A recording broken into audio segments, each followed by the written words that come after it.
Good evening, it's Tucker Carlson. One of the first things you realize when you step outside the noise for a few days is how many genuinely nice people there are in this country. Kind and decent people, people who really care about what's true, and a bunch of hilarious people also, a lot of those. It's got to be the majority of the population, even now. So that's heartening. The other thing you notice when you take a little time off is how unbelievably stupid most of the debates you see on television are. They're completely irrelevant. They mean nothing. In 5 years, we won't even remember that we had them. Trust me, as someone who's participated. And yet at the same time, and this is the amazing thing, the undeniably big topics, the ones that will define our future, get virtually no discussion at all. War, civil liberties, emerging science, demographic change, corporate power, natural resources. When was the last time you heard a legitimate debate about any of those issues? It's been a long time. Debates like that are not permitted in American media.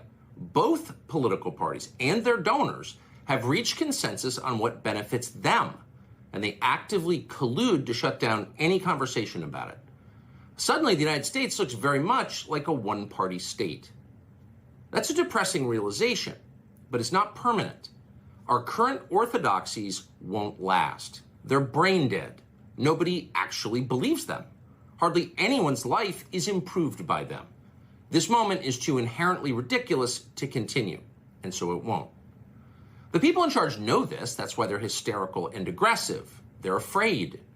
They've given up persuasion. They're resorting to force. But it won't work. When honest people say what's true, calmly and without embarrassment, they become powerful. At the same time, the liars who've been trying to silence them shrink, and they become weaker. That's the iron law of the universe. True things prevail. Where can you still find Americans saying true things? There aren't many places left, but there are some, and that's enough. As long as you can hear the words, there is hope. See you soon. Rob, there is so much packed into the last 5 seconds there. What do you think is next for Tucker Carlson? I just can't get over, and we don't know all the details yet, but I can't get over how egregious this was for Fox to actually get rid of Tucker Carlson in his prime. It would be like CBS News getting rid of Walter Cronkite, right after the Kennedy assassination, at the peak of his popularity in his prime. This was a huge, huge mistake for Fox. And if we find out this was some glorified HR dispute, then they're going to look even worse. Pie in the face. I can't believe they did this. He lost his platform, though.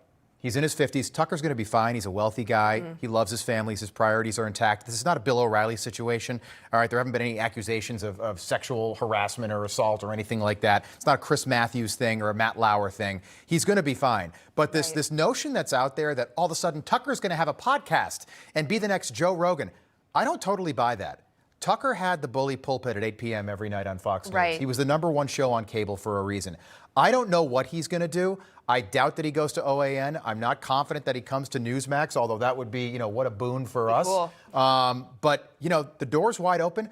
I'm not convinced that he doesn't get into politics. I'm also not convinced that he doesn't just sit back, relax, and enjoy himself for a while. Yeah, I think that he's been really enjoying himself, but I agree with you. It would be very difficult to go from having the primetime slot at Fox News, the biggest slot, the biggest team, to starting your own podcast where you have to do everything by yourself when you're just not used to it. It would be difficult. It could happen. All right, we'll pick this up in a little bit. He did say the debates on TV are stupid. I think he's talking about the debates on The View and on CNN and MSNBC. I agree with him there, but I think that the speculation about what happened and what's going on at Fox, I think that's really important. You just brought up I think it's important for the First Amendment, and we've gone through our own struggles with that here at Newsmax.